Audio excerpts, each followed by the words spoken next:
Kita tiba di bagian Kompas Bisnis, saudara, bersama saya Maido Pelfrina, distributor sekaligus produsen vaksin PT Bio Farma, meminta Kementerian Luar Negeri menggunakan jalur diplomasi untuk mengatasi embargo vaksin AstraZeneca dari India.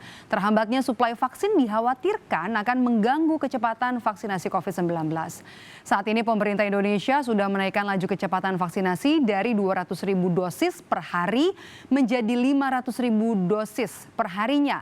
Kondisi ini dinilai sudah bagus, namun bisa terganggu bila embargo vaksin dari India berlangsung lama. Menurut Direktur Utama PT Bio Farma, Honesti Bashir, India tengah memenuhi pasokan dalam negeri mereka karena ada lonjakan kasus COVID-19. Permasalahan ini diungkapkan Honesti Bashir dalam rapat dengar pendapat bersama dengan Komisi 6 DPR Senin kemarin. Sehingga yang kami dapat informasi kemarin, rencana yang dari COVAX Facility memang akan ada delay dari sisi pengiriman suplai vaksinnya ke Indonesia. Tapi yang kita harapkan yang untuk dari Sinovac ataupun Cina, sampai hari ini kita masih komit dengan jadwalnya. Permasalahan memang ada di yang dari COVAX Facility dan juga yang AstraZeneca yang diproduksi dari India. Karena memang di Indianya juga ada seperti itu.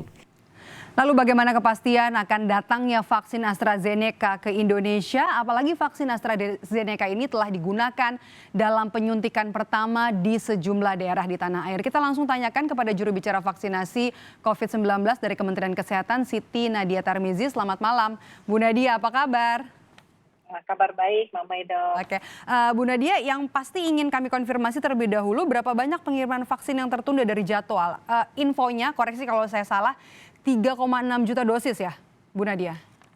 Iya, betul. Jadi harusnya kita di bulan Maret kemarin harusnya menerima sejumlah 3,650 juta dosis vaksin AstraZeneca yang kita dapatkan dari COVAX Facility. Tapi kemudian ternyata yang dikirim itu hanya 1,1 juta ya. Berarti kurang lebih ada 3,5 juta yang memang belum dikirimkan pada tahap pertama.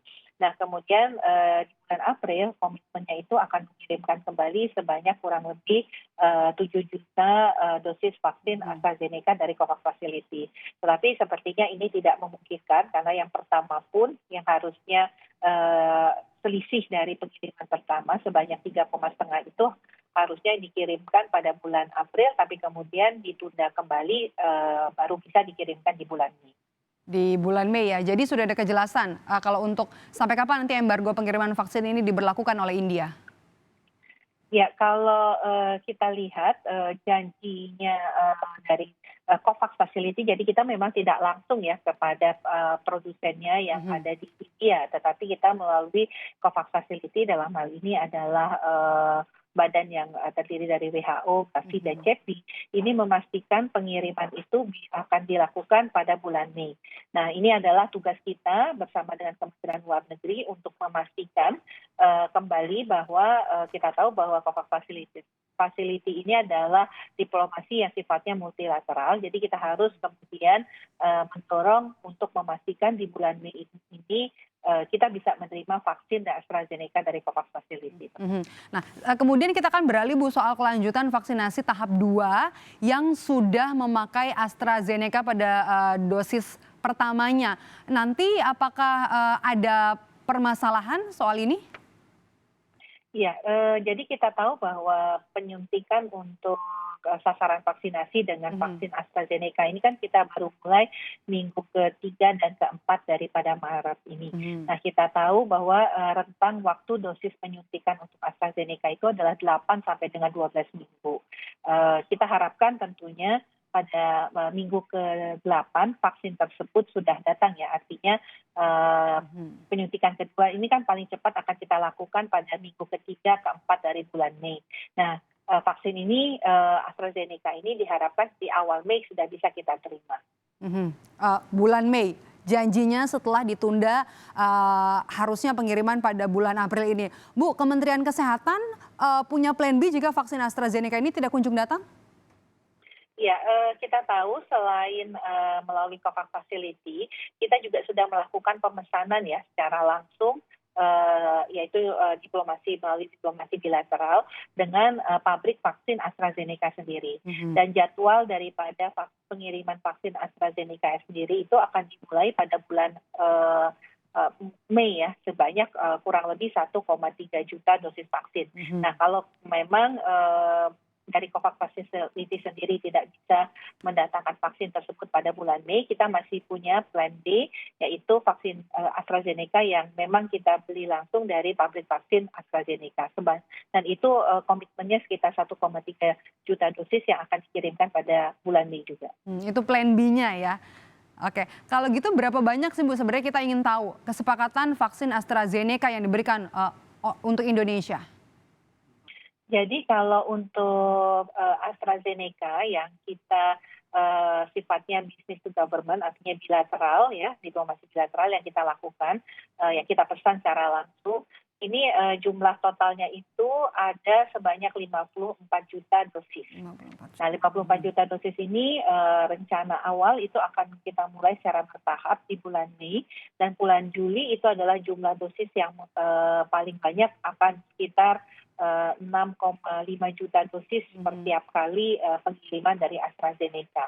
Nah, jadi tentunya sementara kalau dari COVAX Facility sendiri itu akan diperkirakan kurang lebih ada 50 juta dosis juga, tetapi kita belum tahu berapa banyak yang nanti bersumber AstraZeneca. Kalau yang pasti dari COVAX Facility ini yang angka sekarang sudah kita ketahui alokasi untuk Indonesia itu adalah sebesar 11 juta dosis dari AstraZeneca. Tapi kita meminta 50 juta dosis kepada COVAX Facility. Oke, Bu Nadia, dengan adanya embargo ini frekuensi vaksinasi akan berkurang berapa banyak, dampaknya seberapa besar? Kemudian apa strategi yang kemudian akan diambil supaya vaksinasi bisa mencapai target 1 juta per harinya?